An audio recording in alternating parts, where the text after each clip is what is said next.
You know, back when I was in the academy, we would follow every toast with a song.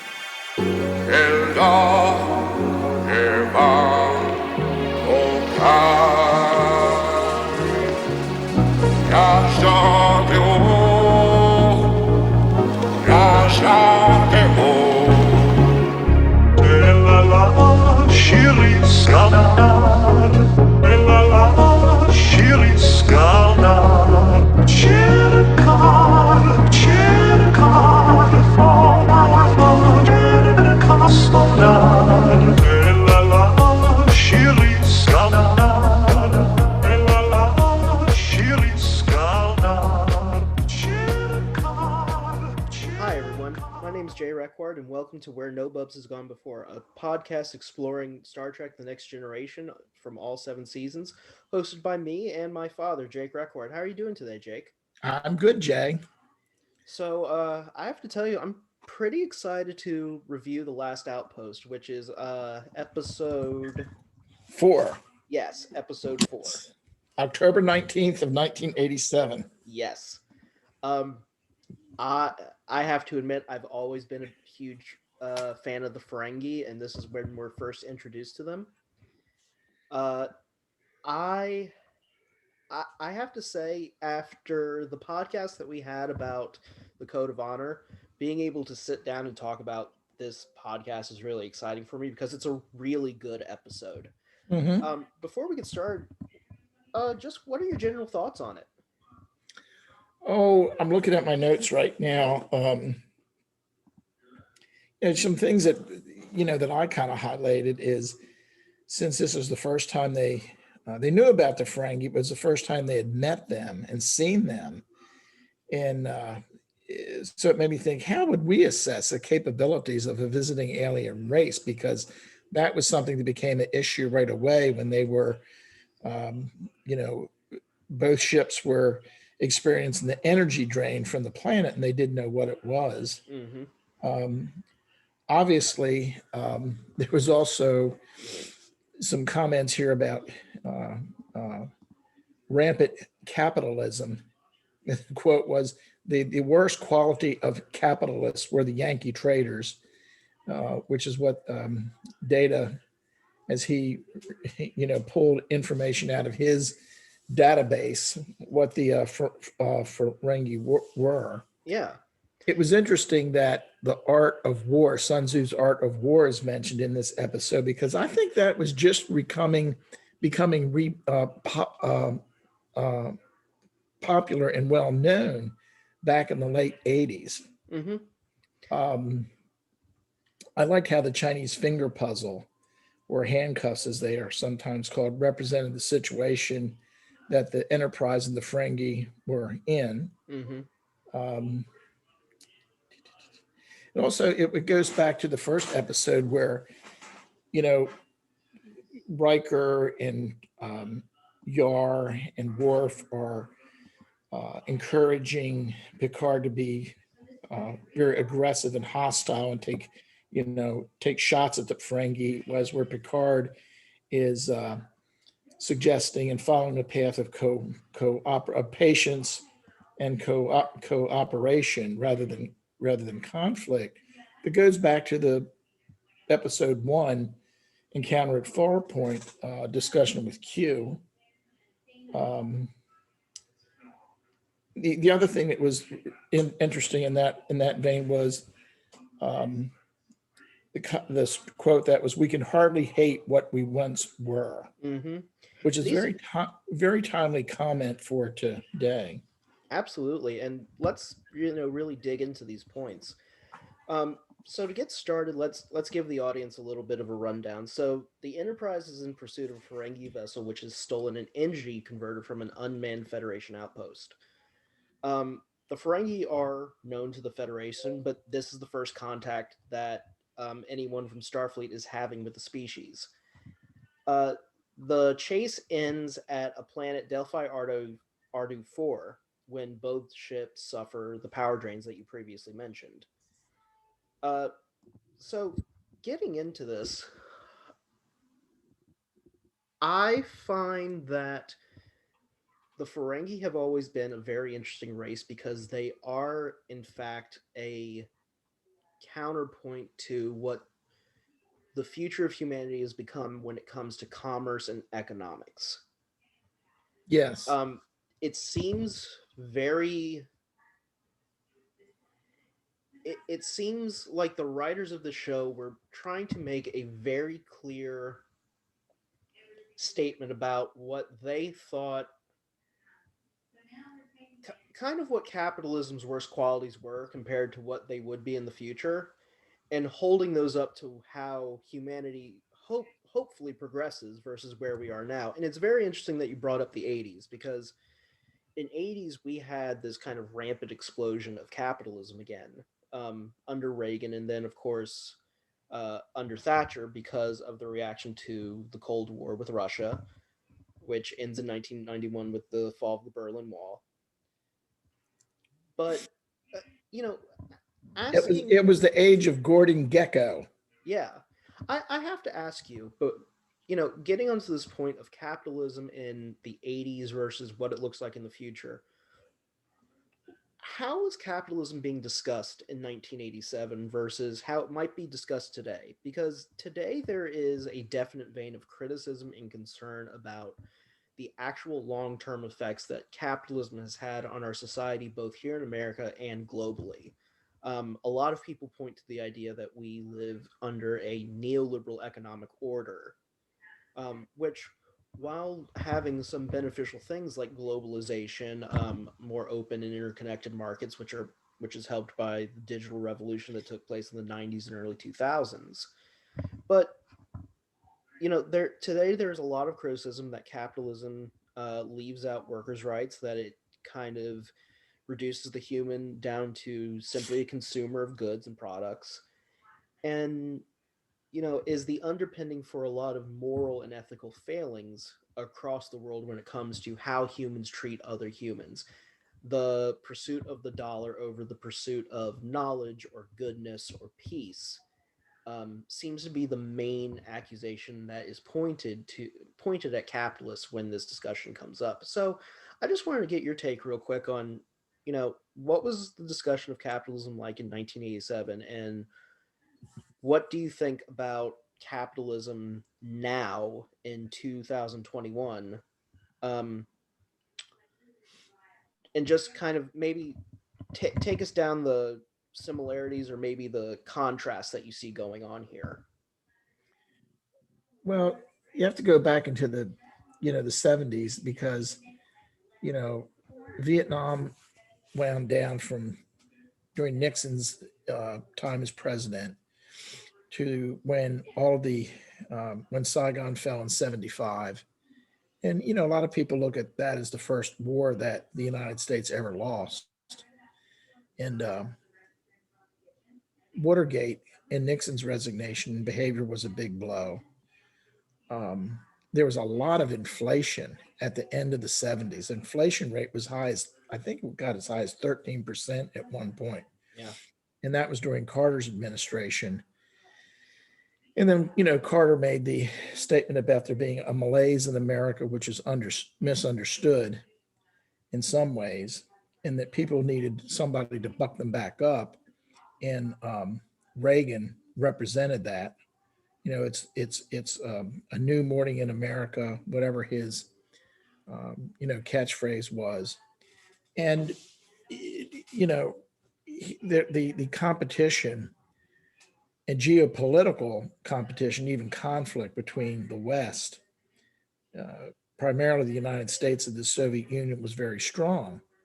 And I really look back historically and think that what Reagan wanted to do, he was a Republican that did not want to spend a lot of money, but he spent an immense amount of money on the military, on Star Wars and so forth, because I think strategically what he wanted to do, or based upon what he knew, that the Soviet economy was not that strong, he would just outspend them, and that was part of the strategy to get them to break. Mm-hmm. And that wasn't the only thing. There was Afghanistan, and there was a solidarity movement, which represented resistance to communist economics, the communist authoritarian control of the Eastern European states. So, and then after the wall fell in '89, of course, George H.W. Bush had become president. Some people saw that. Remember, the one historian said that, well, it's the end of history, which was, Wait, did the again, wall fall in '89? let's see, did it? Yeah, yeah, in '89, I think. Yeah, you're right. No, for some reason, I thought it was '91. So, Oh no, '91 is the end of the actual Soviet Union. I'm sorry. right, Yeah. exactly. So, there was this capitalism was seen as the winning economic and to some extent, geopolitical force. And, it went along during the rest of the '90s and so forth. And then there was the internet bubble, Hmm. in 2000, and then 2008, you had the financial crisis then. And I think where we've come since then, particularly with, um, you know, um, the self-examination this country's gone through, including the last 4 or 5 years with Trump being president. I mean, a lot of people looked at who are we, what have we become, what are we becoming? It's I think we're looking at capitalism um, in terms of, well, what are the checks and balances that need to happen here? Hmm. Um, you have to look at when socialism or communism, as it evolved after the Russian Revolution. There were some perhaps positive ideas that Marxism represented, in that there would not be such inequality, financial inequality, social inequality, and so on. Those ideas were put out there. I think one of the failures of Marxism Leninism was there was no plan as to how you created that workers' utopia, and uh, so on. Well, to jump in for a second, one thing that I think a lot of people don't know about the Bolshevik Revolution and Lenin's relationship to Marxism is that Marx had this idea that communism would happen over time, and Lenin thought communism needed to happen now. So, in many ways, you know, Leninist communism, which I think is very different from Marxism, Yes. really kind of pushed forward the idea that the state was the primary should be the primary owner of production, and he kind of forced that forward. Instead, it's kind of he forced evolution instead of it allowing something to evolve naturally, which is the argument that Marx makes, that capitalism will degrade itself to the point where we reach late stage capitalism, which is arguably where we might be now, and that we would over time automatically form into a communist collective. And Um, and that's an interesting point in itself in terms of that evolution, because we've talked about, you and I've talked years before, whether in the Star Trek universe, whether it is actually a form of communism there, because they've eliminated poverty. There probably are some class distinctions and so forth, but everybody has access to education. Everybody is, encouraged to, do what they want to do in the best way possible to contribute to seems to society as a whole. mhm. And so I think that's the point you make about that evolutionary aspect is very interesting in relative to what we've talked about is, what really is the socioeconomic environment in the 22nd, 23rd century. Well, I think one aspect that needs to be discussed when we talk about the economics of Star Trek is that they don't have a for the most part they don't have a scarcity based economy where we still somewhat operate on the idea that certain things are scarce in this world, which isn't necessarily true anymore. I think having the psychological mindset that you don't have to worry about scarcity is something that really kind of affects how the internal workings and economics work in the 24th and 20 the 23rd through 25th centuries when most of these stories are being told. um, the lack of scarcity is a real thing that really doesn't get discussed in Star Trek, but like, for example, they don't have to worry about starvation because they can resequence protein molecules into food. They don't really have to worry about homelessness because they are able to settle and colonize people on other planets. They don't, you mentioned that everyone has access to a great education system where they're taught math and calculus from a very young age. Um, I think a lot of that has to do with the fact that it seems that in the world of the Federation, scarcity, as I've said before, it just isn't a thing.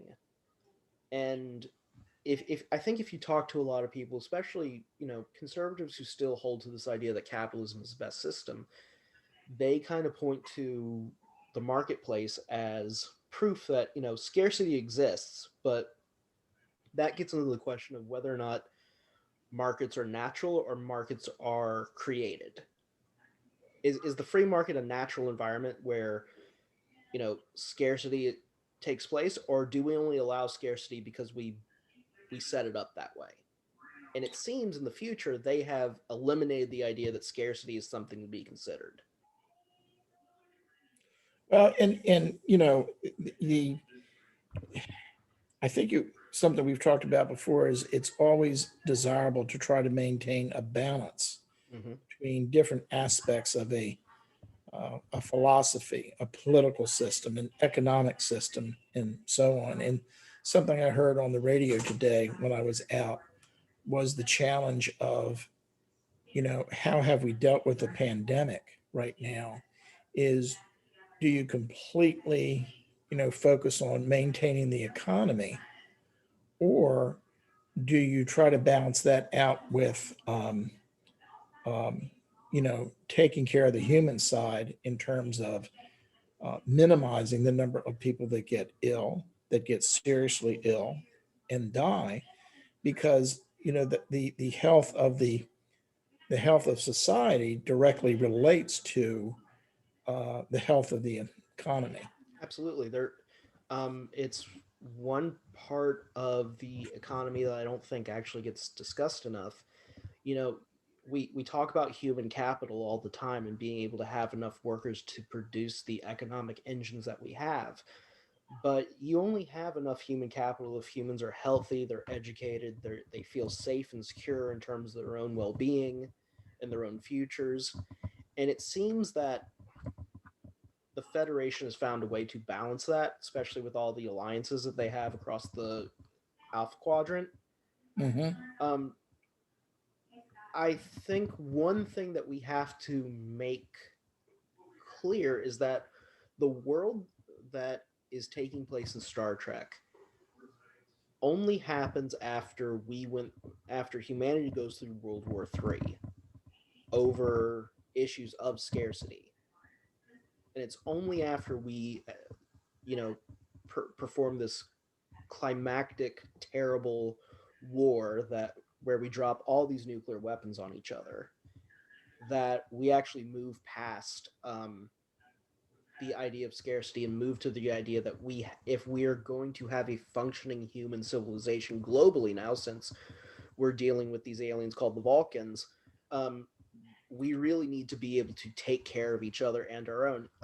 Kind of jumping to a different show that you just finished watching, Archer, early on in season one of Enterprise, when the first time he, T'Pol, and Trip sit down for dinner on the ship, he talks about, like, it took, in 50 years, or I think it may have been a little bit more, but he's like, we eliminated poverty, we eliminated homelessness, we eliminated scarcity, Right, and now here we are, we're able to go out and explore the galaxy.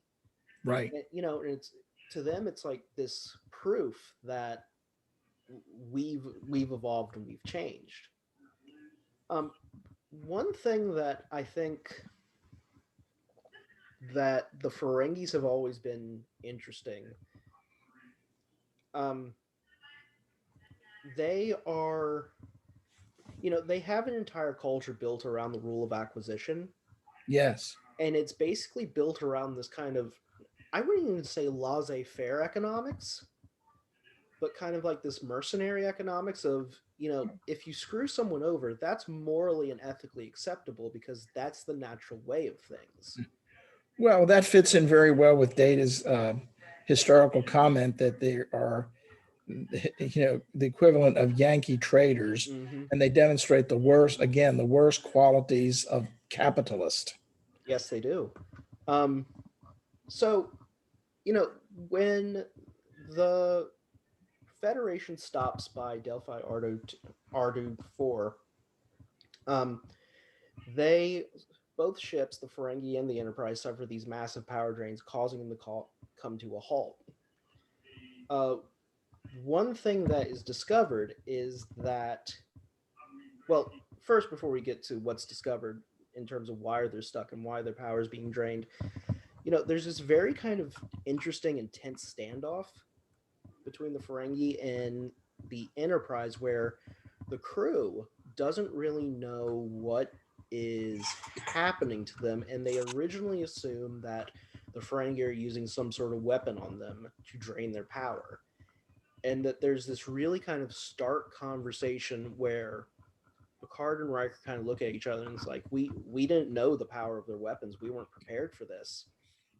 And it's this kind of interesting moment where Picard, being the leader who he is and being able to remain calm, um, kind of looks at the situation, and they have that conference, that they have that first conference in the observation lounge about what options they have before us. And Yar and Worf automatically want to fire their weapons. Right. And while Data and Geordi want to try to plot some sort of escape. Um, I think.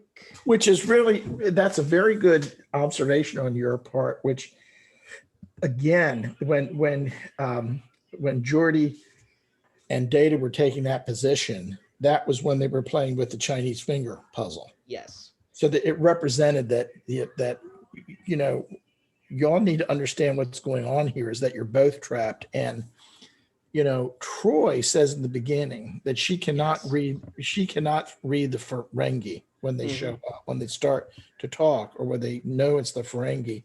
But then later, and I don't remember at which point, she plays a key role because she says to them, we don't need to pay attention to what the Ferengi are thinking. We need to pay attention to the planet. Yes. Which that opens up, I think mainly Picard saying that, maybe this is how we get out of the Chinese finger puzzle. The answer's down on the planet. Well, I think the Chinese finger puzzle works as a really great metaphor for the episode in general. Yes. Where philosophically, I think that humans, and maybe this was a reflection of the geopolitical norms at the time, but communism and socialism were pushing up against capitalism. And so many different other ideas are always pushing up against each other. And it's easy that if you keep pushing if you keep pushing at each other, at some point something's going to happen to cause you to pull away, kind of reactively. And the lesson of the Chinese finger trap is you have to not pull away, but you have to actually be brave enough to push in to find the, I guess, room and space to free your fingers from the trap. Yes. In many ways, the crew has to put aside their automatic kind of distrust of the Ferengis and somewhat their automatic response to the fight. Because remember, the Ferengis have stolen something from the Federation, so it's very easy to assume that the Ferengi are a hostile race that steal things. So why wouldn't you assume that you're going to end up in battle with these people? I mean, even Troy points out, we've been chasing them. Right. So, they probably assume that the Enterprise is a hostile force. I think this is a really great.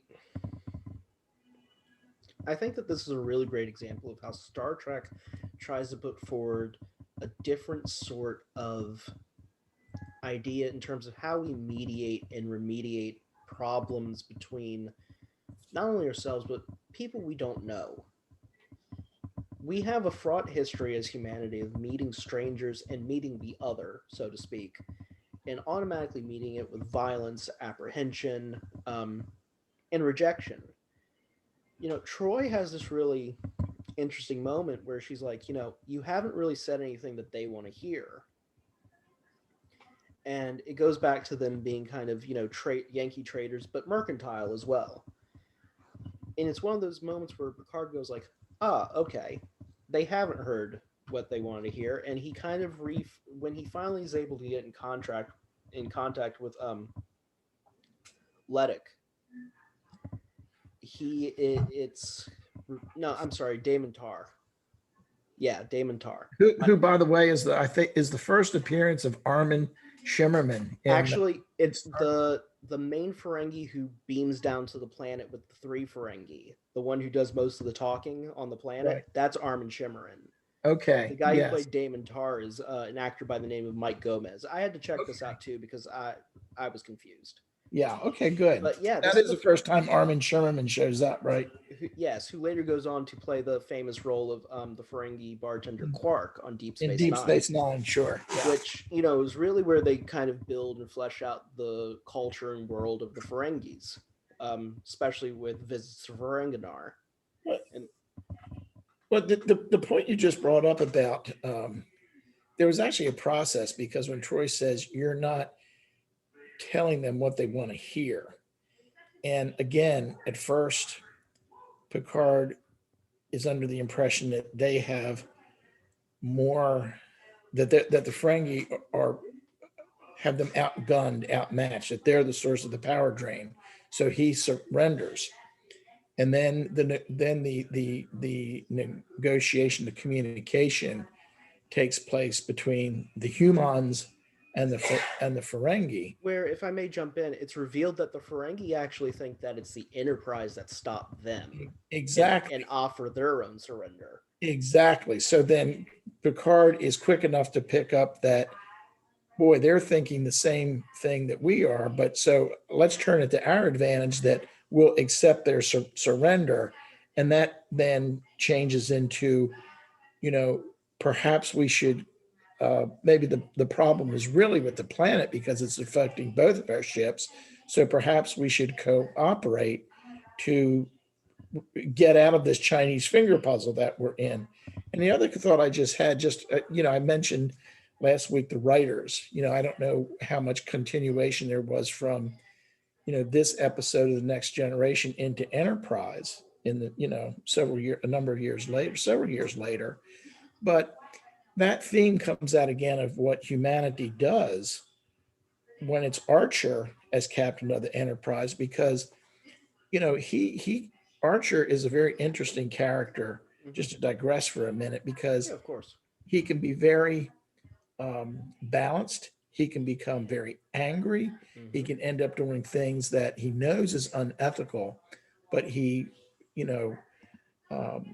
decides because of the situation is in, he has to do it that way. But based on what you said about, the 22nd century Enterprise having eliminated poverty and want, and the earth has come together as one entity. One of the things Archer does as representing humanity, he does bring peace between the Vulcans and the Andorians. And he brings peace between the Andorians and the Tellarites, which is really key to the forming of the Federation. Yeah. Well, I think that we kind of have to put the context of, and I think you bring up a really good example in terms of Archer versus, because we can contrast him a little bit with how Picard's a captain later on. Right. hundreds and hundreds of years later after the original NX-01. Um, Archer's going, in many ways, Archer's going out into a world where no one knows what's out there. So he's going to meet things that are dangerous, that seem dangerous and frightening to him.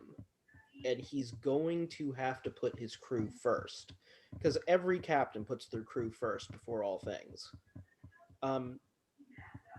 Picard has the experience of knowledge and history.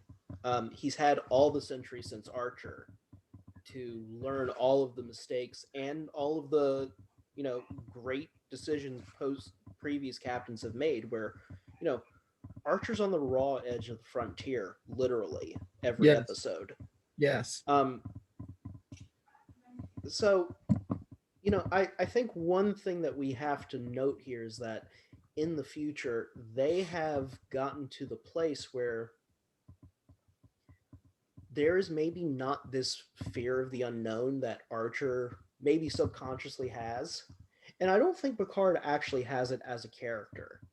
I've never thought that Jean-Luc Picard feared the unknown, to the point where, like, he can maybe, when he deals with something like this, which, we talked about during the episode Encounter at Farpoint, and you brought it up.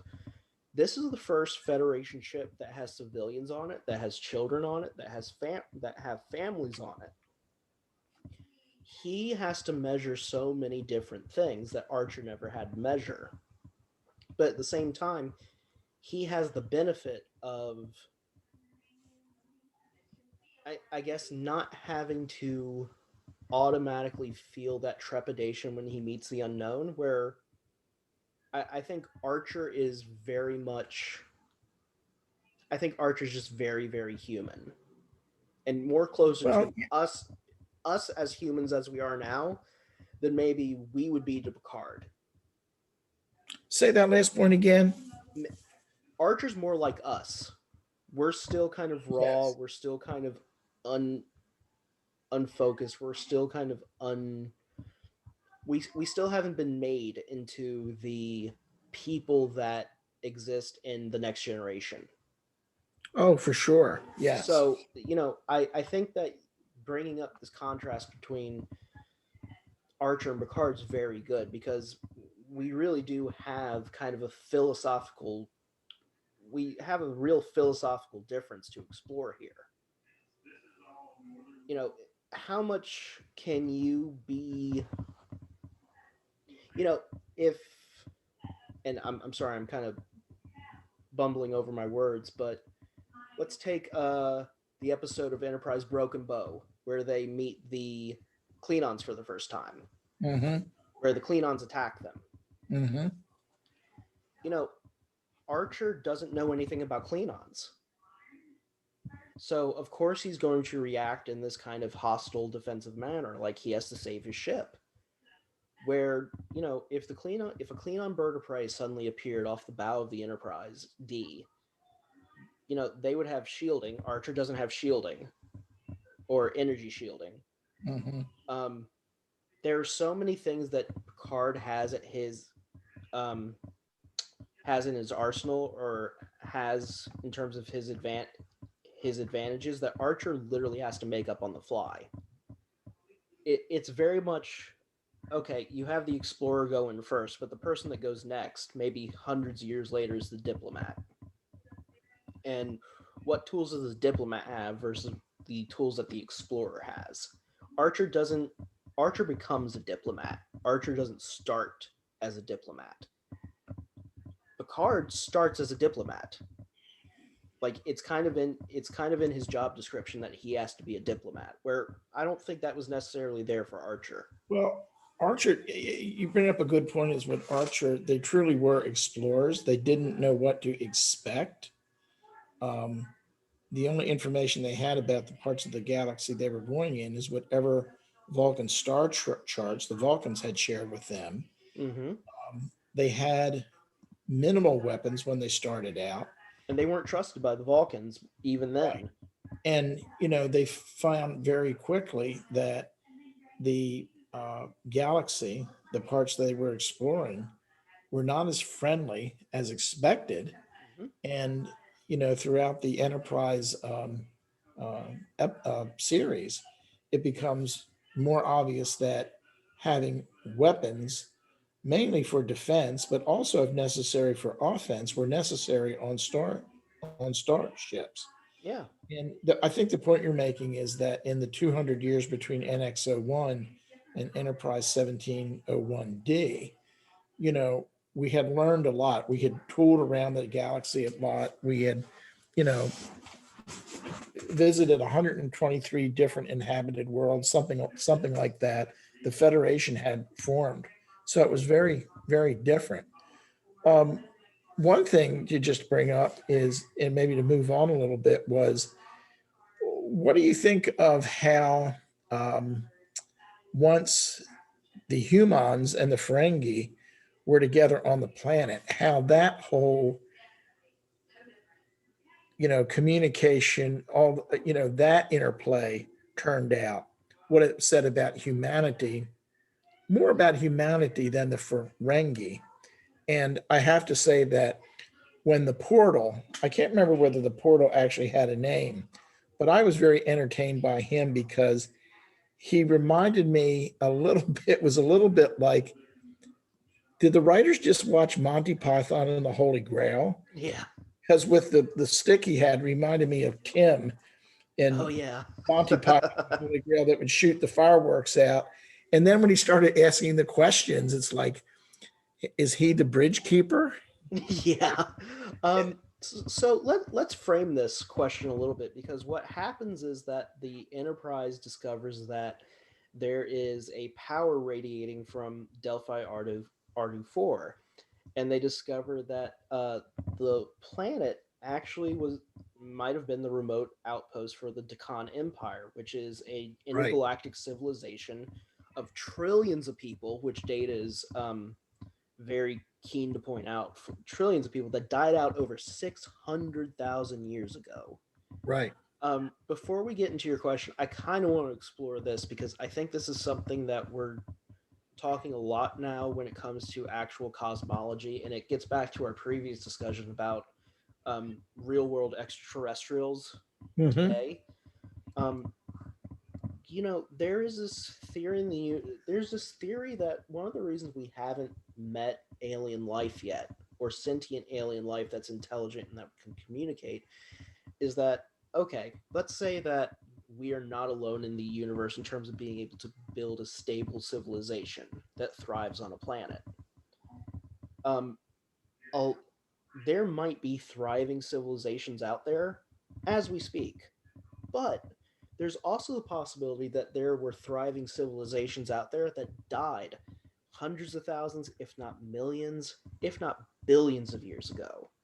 And I find the Deccan Empire to be very, very telling in terms of exploring this kind of idea that we're dealing with in the modern world of maybe we come upon, maybe the future of space exploration isn't actually diplomatic or explorative. Maybe it's archaeological.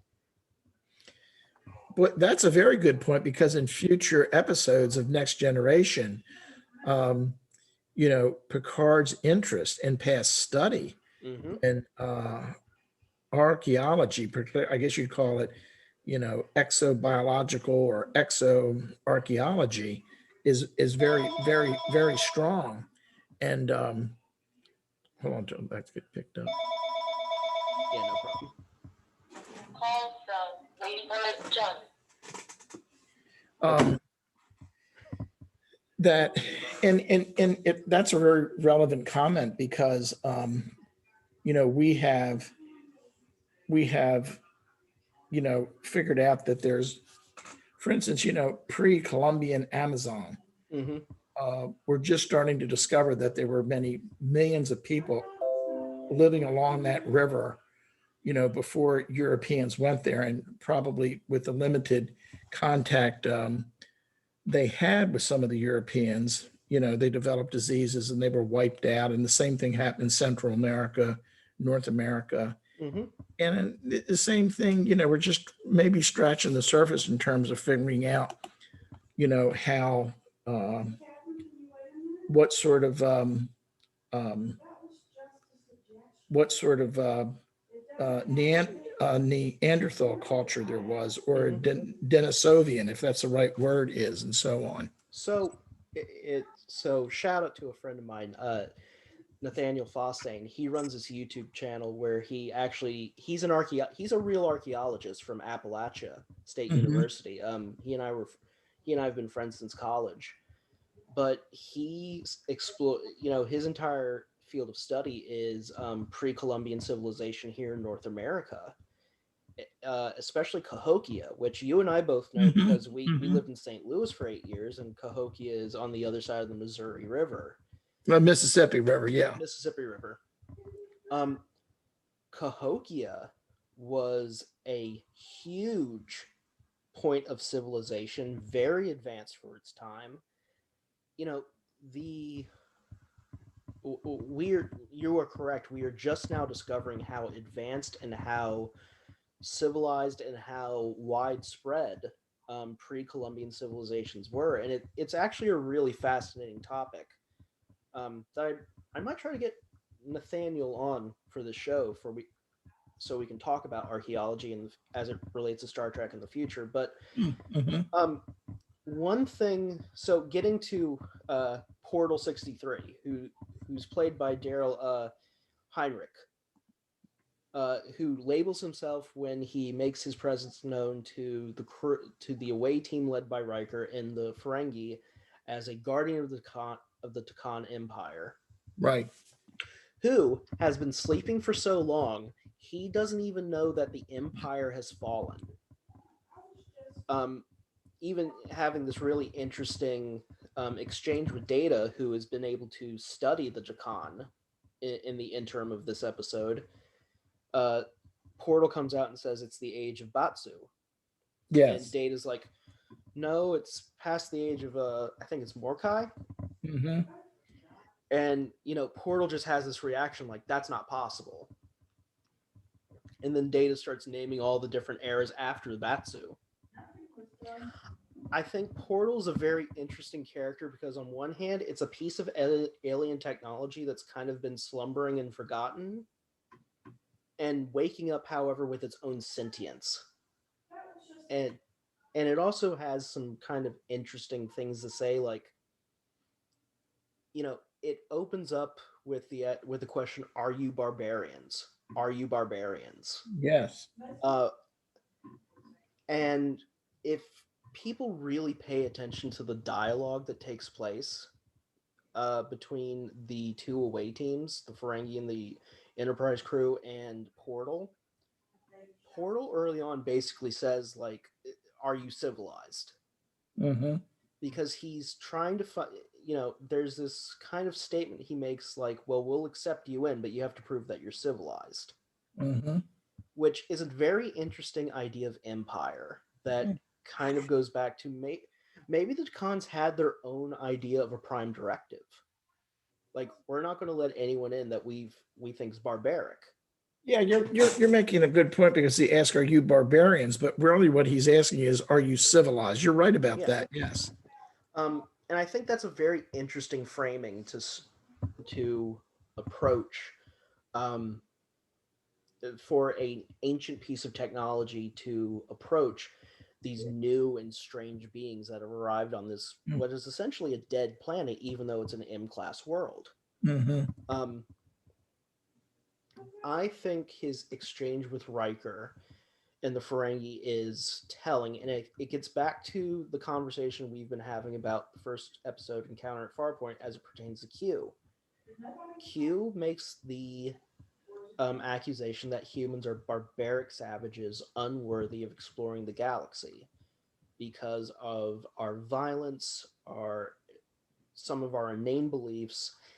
And here, I think Riker is the one to rightfully point out and show how much humanity has progressed, because the Ferengis begin this thing of basically laying out all the problems that they see with humans to convince Portal 63 that no, these humans are the barbarians. You should destroy them and spare us and give us whatever power you have. Well, it also reflects the Ferengi have this, as you said, they have this mercenary capitalism. They just want to win. They don't want to create, they don't want to deal. They say they want to do a deal that's win-win, but they really always are looking for a win-lose deal where they're the winner. Well, And there's an interesting exchange between Damon Tar and Picard, where they're talking about like, well, Damon Tar basically says, well, what's the point of us having an alliance if it's not for profit? mhm, And Picard says, there's nothing more profitable than us saving our lives. mhm. It I think right then and there, that is a very distinct. That's a very distinct sort of um, division in terms of the capitalist viewpoint and the future viewpoint. Where the first question the capital asks is, how do I make profit off of it? And maybe in the future, space socialism, the first question is, well, how do we maintain the best ends for everyone? Mhm. Um, I think Riker and Data both come forward to Portal 63 down on Delphi Ardo 4, and so, after they've been accused of, the Ferengi says, these people destroy mercantile opportunities, they clothe and arm their women.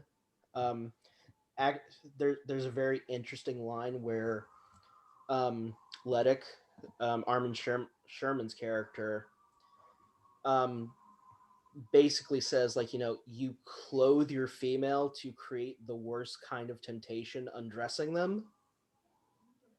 And it also follows up with this idea that like the Ferengi keep saying the Federation withholds valuable technology from other races that can help benefit it. And in an amazing turn, Riker actually owns those accusations. He's right. He's like, you're right. We do keep technology away from certain people. We do certain things. Even Data says like the Federation has allowed other races to conquer each other. We've allowed them to wipe out other um, groups in their Uh, own communities. and, But and that gets back to the Prime Directive. Like, how much interference do you actually put in with the power you have? And I think what Portal 63 recognizes when he hears all these arguments, and then he asks the ultimate question. I wanted to get this question right because it's.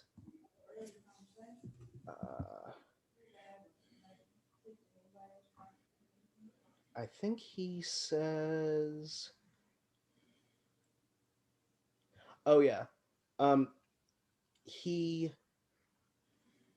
challenges Riker to basically say, like, what is the, we're going to have, what is the greatest conflict that we can have?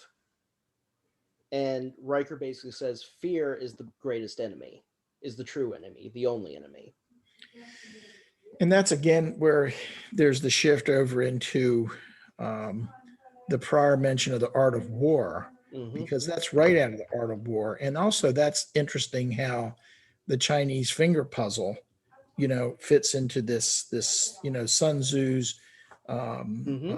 Eastern philosophy and so forth. And yeah, I thought that was really interesting because then the portal, he starts to tune in of the differences between the Ferengi and the humans, Mm-hmm. and then ends up asking more about this Sun Tzu person. Well, I find it interesting because it seems very clear that the Takans, in terms of their design of Portal 63, are a martial race, clearly. Like, Portal 63 shows up with a weapon. Mm-hmm. He's willing to attack Riker. He's willing to attack all of them. He's willing to destroy them. And it's only when Riker is able to show his composure in the face of real fear, like losing his mortal life in a brutal way, that Portal's like, you are civilized and you are worthy of my attention, worth discussing, Right. ideas and exchanging knowledge, because Portal's immediately interested in, like, okay, these humans are clearly brave and composed, but they're also able to keep themselves together in a very scary situation. Explain to me your philosophy through Sun Tzu, because he thinks this is the philosophy that is causing this behavior. Right. And then once the portal starts to converse with Riker, and the portal acknowledges to Riker that the Ferengi really don't have it together. And he says to them, should I destroy them? And Riker says, no, you have to give them the opportunity to learn, just like we had to have the opportunity to learn. And I think the portal says, well, suppose they don't learn. And I can't remember what Riker says, but it says, well, you just have to give them the opportunity. Oh, he says our values will be able to help us deal with that if that happens. That's right. That's right. We will stick to the idea that the Federation and Starfleet have put into us, and even if we lose, sticking to our ideals are better than caving to violence and barbarism. Right. I think that there's a really kind of important conversation here in terms of what's happening today, because here in the country, Ben is going to be listening to this maybe years in the future. Mm-hmm.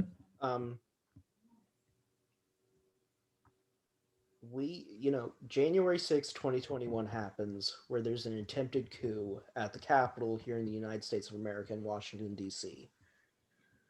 We are now at a very sticky crossroads here in America, where there is a definite population of people here in the country that are willing to bring down the government and maybe hold fascistic positions that are dangerous to a democratic union in society. Looking at this episode, I actually watched it with Margot right before we taped this, just to watch it a third time, because I really liked the episode in general. I think that what Riker deals with here in terms of the Ferengi is a lot of what we're going to have to deal with going forward into the future. We have to, do we take Riker's approach and assume that these people who've done something that, both you and I have discussed, is kind of a betrayal of America's highest ideals? Should we should we be magnanimous enough to give these people a chance to change and grow and maybe move away from this kind of violent, ignorant, manipulative kind of ideology they've placed themselves under through QAnon and, of course, through the former president? I think what Riker says here is very, very important in terms of how it applies to today. Well, it does, because, a story I heard today that I had not heard before is that allegedly Joe Biden decided to firmly commit to run for president at Charlottesville in 2017, particularly after Trump said there were good people on both sides. And Biden, as a number of people concluded, says that's not quite right, that the people that were on the, were there to protest, white rights and so forth. They were representing the best, history of the KKK and white nationalism and Nazism and so forth. And Biden immediately, if what he's saying is true, is that he realized that because that event had happened, we were really at a crossroads, that things had built up for a number of years, as we had kind of discussed. And then if that was not turned back in some way, it was going to get worse.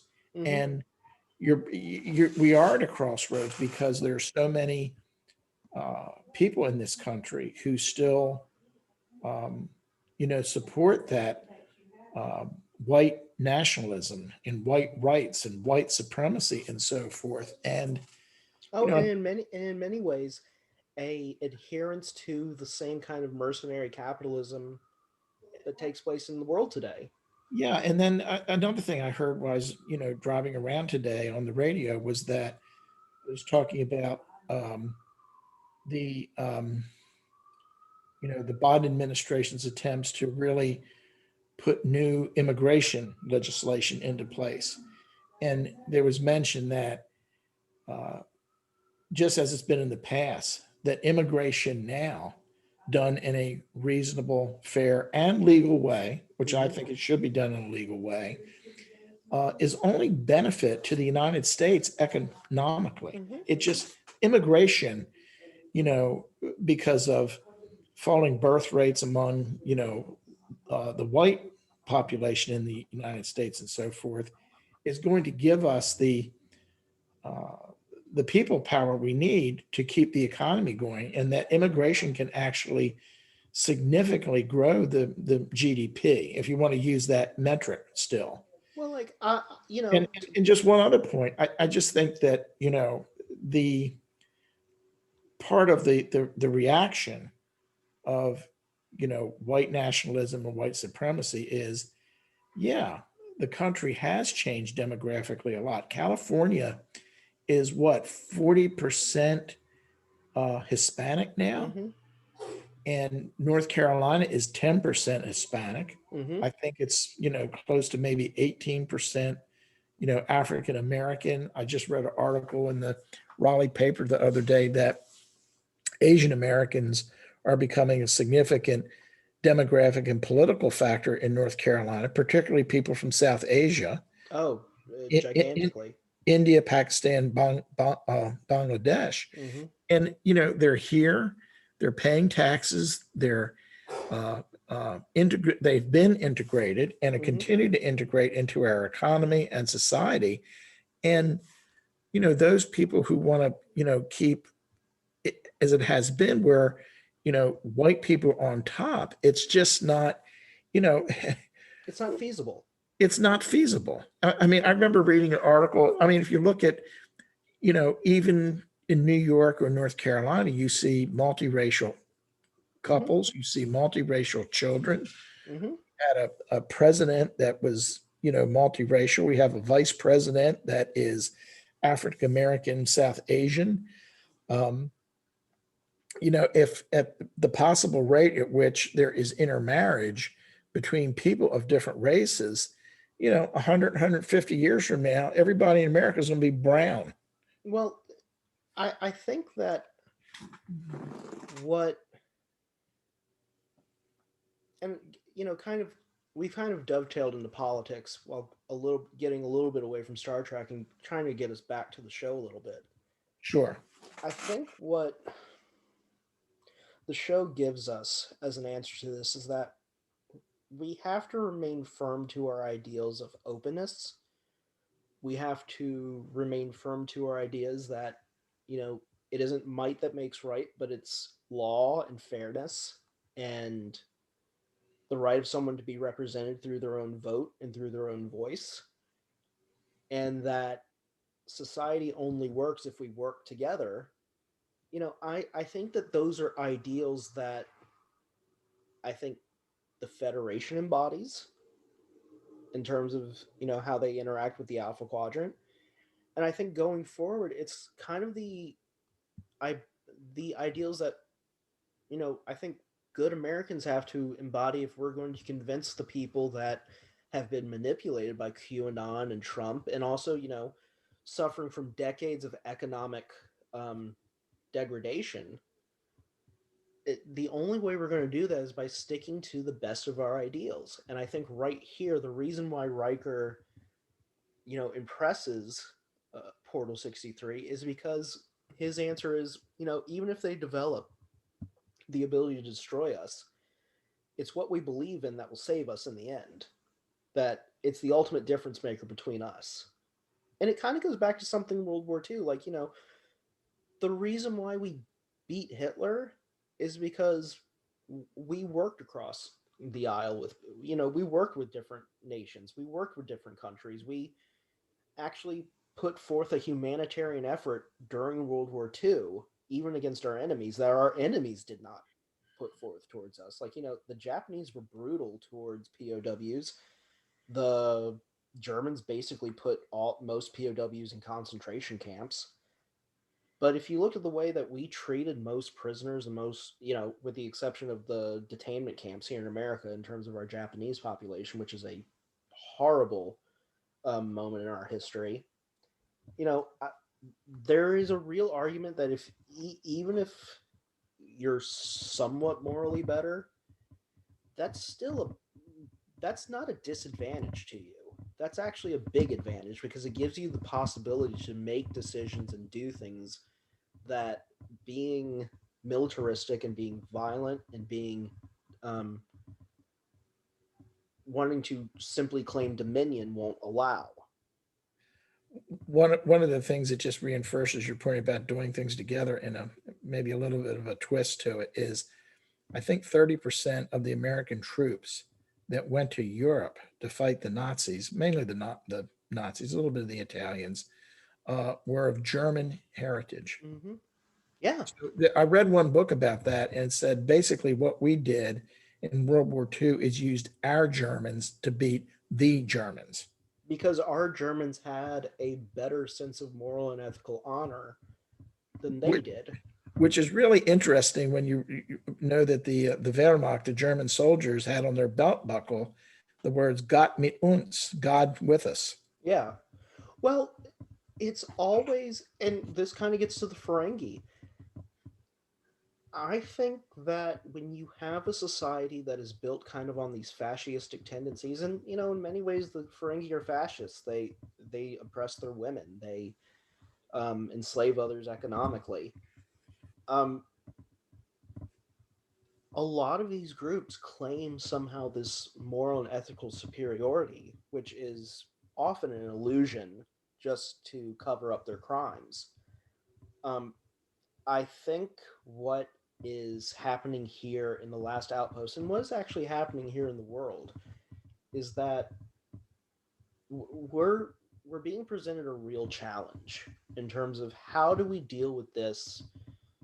How do we deal with this problem in the most humane way possible?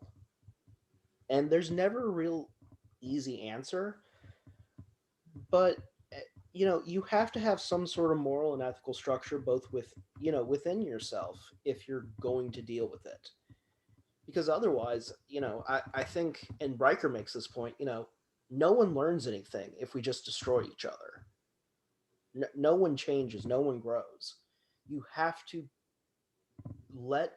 you have to be able to let people evolve while at the same time keeping yourself open to the possibility that they might not, while still at the same time being strong enough in your convictions to know that, okay, even if they don't change, we'll be ready and we'll be brave enough and we'll be able to handle this. I think that is ultimately the argument Riker makes when he spares the Ferengi at the end of the episode. Yes, he does. Right. So I wanted to talk about some funny things here. That Sure. One thing that I noticed early on in the first season of Next Generation is that there is a lot of work to make Picard a Frenchman. Yes. To the point of him speaking French. Sometimes, he says merde. Merde. Shit. Merde. Yeah, shit. Oui. And Q refers to him as mon capitaine. But this, he has this really kind of interesting moment where Data's talking about like flags and designations. Yes. And Picard has this very interesting line, the Americans with their red, white, and blue, or as it was properly done in France, blue, white, and red. Right. I find it interesting how the early writers and showrunners of the show kind of put this effort into making Picard French, because it gets dropped later on very quickly. Right. with the exception of when he finally goes home after his incident with the Borg, and he goes back to does he go back to Lior? He goes back. You mean the Loire Valley where his family's home Yeah. was? Vineyard? Yeah, that's where he goes. But other than that, like, there's nothing French about Patrick Stewart. And I just thought that was a funny thing. We also have an incident where Data holds up a Ferengi when they're having that little skirmish right before Portals Yes. rolls up. Yes. And I think a lot of the things they do with Data early on in the series are just kind of funny. Him demonstrating his strength, him demonstrating Right. his intellect, and all these kind of neat little fun things he gets to do. Yeah, there was a little bit of fun stuff between Data and Georgie in this episode with the Chinese handcuffs even. Yeah. Now, the other fun thing that I commented on last week that Wesley Crusher, when he wants to come to the bridge and, with his mother's help, Picard lets him in once and then twice. And, I think we'll see, more is that, Wesley really is the cat that once you feed it, he's yours. Yeah, absolutely. Also, there's this, when their life support system is failing because the power drain from The planet, yeah. planet is occurring, there's that real interesting moment where Beverly and Jean-Luc Picard wake up on the bridge Yes. after, oxygen's been restored. And Right. she looks at him and says, "We've made it, Jean." He said to her, she said to him, "Not a moment too soon, Jean. I mean, Yeah. Captain." Right. Exactly. Yeah. They're still always teasing that potential romance between these two. Right. And I just find it fascinating that these things are kind of planted in there and they won't show up again until much, much later. Right. Exactly. Because there's this constant kind of appraisal of the first two seasons of Star Trek of Next Generation, them not being the best seasons. But going back and being able to rewatch them for the purposes of this podcast, I'm actually kind of impressed with how much work was done to kind of build on the storylines that would take place later. Yes.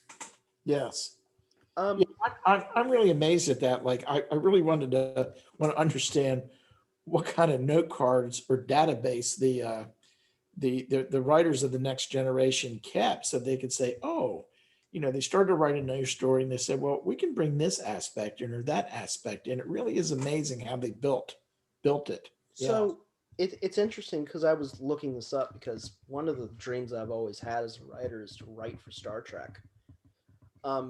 At one point, they had an open submission process where you could submit a script and you could just be Johnny off the block. And if you had a good Star Trek script that Gene Roddenberry and the rest of the producers liked, they'd make it. So, like, a lot of these are, initial episodes of TNG in the first couple seasons and throughout some of them are scripts that are like literally submitted to people off the street and then produced. Wow. Unfortunately, they don't do that anymore. Right. But I've always found that kind of a fascinating thing. But in general, I think The Last Outpost is a really great episode. It's a lot of fun. It's put together really well. Mm-hmm. And in terms of like, a lot of people think Measure of a Man in season 2 is the first great Star Trek Next Generation episode. I have to disagree. I really like this one. I think it shows the potential of the human future where we're not only brave, but we're open, we're magnanimous, and we're willing to seek peace before we seek violence. Mm-hmm. And we're willing to be considerate of the future of other civilizations and races. When, by all rights, necessarily, they didn't have to be. I think there's a lot of really great things in this episode. Yeah, there are. Yes. So, this was a much better episode than the Code of Honor. I think the conversation clearly demonstrates it. Yes. So, we'll wrap up conversation of the episode here. But before we go, we always kind of talk about something that's happening in the real world. Yes. So, with COVID, there are these strains, these different strains now. There's the South African strain and the Brazilian strain. And what is being discussed now is that I, I think it's the Moderna Mhm. vaccine may not be as effective against the South American strain. It may require a booster. Um, I was trying to think today, how many booster shots do we have with our vaccinations? And do you think that this is going to become something like a flu shot where we're going to have to get it every year? Yeah, again, I was driving around today, so I heard some discussion of this on the radio and on NPR. And then I spent an hour this evening. You know, found that there was just a medical program, sort of a podcast, and they had three specialists on. The moderator was a infectious disease expert from Emory in Atlanta, Mm-hmm. and they talked about, one of them talked about how the mutations occur in these coronaviruses, and actually from the beginning there's been a whole bunch of different strains, Mm-hmm. but in terms of their how they would infect a human, there hasn't been too much of a difference, but there's noticeable there seem to be noticeable differences in the infectivity of this you know mutant strain May I jump in real quick? yeah, go ahead. So, from my understanding, and we might go back and correct this in the future, um, the South American strain, I'm sorry, the South African strain apparently is much more infectious with an increased viral load that's put out from an infected individual. From what I've read about the Brazilian strain, its symptoms are far more deadly. Like, there's worry about both of them that, the South African one is clearly more infectious, but the Brazilian one, which we've now had our first case in Minnesota, Mhm. um, is just far far deadlier in terms of the actual symptoms that appear. Yeah, I hadn't heard that about the Brazilian strain, but yeah, with what the research that Moderna is doing, it's actually been thought that if we can vaccinate enough people, not only in this country but around the world, that's how we're going to get a handle on this pandemic, because it is a pandemic. Yeah. It affects everybody. There has to be a strategy to vaccinate. If the vaccines are effective or going to be effective, we have to have a plan to vaccinate everybody on the planet, which gets into some economic inequality issues, that the Moderna and Pfizer vaccines are relatively expensive. Plus, they require certain cold chain shipping and storage, and they can't be afforded in some of these poor parts of the world. And that's why the Chinese and perhaps the Russian vaccine and the AstraZeneca vaccine. The I was about to AstraZeneca, ask you about the AstraZeneca vaccine. I don't know what the cost differential is, whether it's less expensive than Moderna and Pfizer, but It is. it okay, and it Yeah. does not require extreme cold, so it would be much easier to distribute, to places that don't have, the cold supply chain. But it is where Moderna is going with this is, and we learn every day, every week, every month more about this virus that we humans had no exposure to up until a little over a year back. Yeah. It is possible that we might need to have an annual booster, just like the flu vaccine. It's, it's the fascinating times we live in. It makes me, on one hand, I'm actually kind of hopeful with the incoming Biden administration that we are actually going to be able to vaccinate 300 million people. Um, that I think some of his advisors saying that we could probably do by the end of this year. But at the same time, I the one thing that I worry about is, okay, if we might be able to get over the hurdle of this virus, is this preparing us for the next one? Well, I think there is a big lesson to be learned there is that, you know, the possibility of a pandemic of this sort started seriously be discovered, being investigated decades ago. I mean, it was 100 years ago that you had this Spanish flu that killed what 50 million people around the world, if not more. And you know, Ebola, we Yeah. avoided transmission of Ebola. And we just got over Ebola in Africa kind of this year. Yeah, and we knocked down a big flu outbreak back in 2009, I think, also. So if you look at it, um, we've actually had pandemics in the last decades. They have not been as serious. Thank God SARS and MERS did not get out of control, because SARS, of course, is SARS-CoV-1. The current COVID-19 virus is SARS-CoV-2, a close relative to that original SARS virus. The MERS virus in the Middle East was also a coronavirus as well that was controlled. So the lesson to be learned here is we really have to pay attention to global public health in terms of how we as a species can prepare ourselves to not suffer like we are, from a social relationship standpoint, economically, and so forth. And this also gets into the whole climate change issue, because if the planet heats up, you're going to have different species such as mosquitoes that are in the tropics. They're going to all of a sudden show up in North Carolina, Virginia, New York, Massachusetts, and you're going to see diseases like dengue and chikungunya virus and so forth show up in places that you wouldn't expect it to. Oh, malaria. Uh, yeah, malaria. I mean, Bill Gates is putting money into trying to control malaria. Malaria still causes, I think, 400,000 deaths on the planet every year. I read an article the other day that I think they're using these mRNA viruses to try to develop a Zika vaccine. Yeah.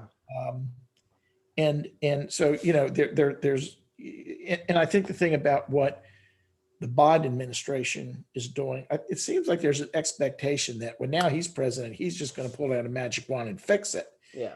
And that is, I watched one of the briefly on CNN, the press briefing that Jen Psaki gave, and they were kind of like, well, why aren't you moving faster on this? It's like, my God, he hasn't been president for a week.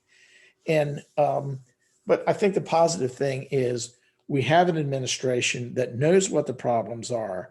They're addressing them. They're going to keep at it, as where the past administration did none of this. They did no coordination. They did very light on the surface planning in terms of getting the vaccine available, but didn't work out a plan as to, if the federal government was buying it, how would they distribute it down to the states and to the local health departments and putting together the whole delivery system.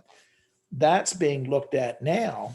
One of the things, I think, who was it that I forget which football stadium somewhere, could deliver 17,000 doses, a day, something like that, but they don't have the supply. So there's a lot of things that need to be pulled together, but it's being paid attention to. And, people are acknowledging that, yeah, there's a problem here, but we're going to work to fix it. And when we got the fix, we'll let you know. Yeah. Well, I think. And the other comment, just thinking about this, it's like we've talked about Ronald Reagan at the General Assembly of the UN back when he was president. He made the comment is, what would happen if an alien species came and visited us and they were a threat to us somehow? How would that pull us all together? And what people have to realize that, we really have an alien visitation now, not from macro space, but from micro space. Oh, yeah. Well, like, I don't know if you've seen the show. It's called The Expanse. I've heard of it, but I've never watched it. They deal with the alien that they run into isn't an actual sentient being. It's an actual proto molecule, and it's this infectious proto molecule that kind of like destroys human tissue, and it's organic. It's like a prion disease, like the Creutzfeldt-Jakob disease we were talking Exactly, and Yeah. it's it's a real fear that I think as we go into space that we might have to really deal with, especially if we start exploring other planets like Mars, because we know that there are bacteria and organisms living in the soil of Mars. We don't know if those bacteria organisms are infectious to us or not, and they might very well be. Um, so, Dad, thank you so much for joining me for another episode of Where No Bubs Has Gone Before. Okay. We will be back next time for the fifth episode where no one has gone before.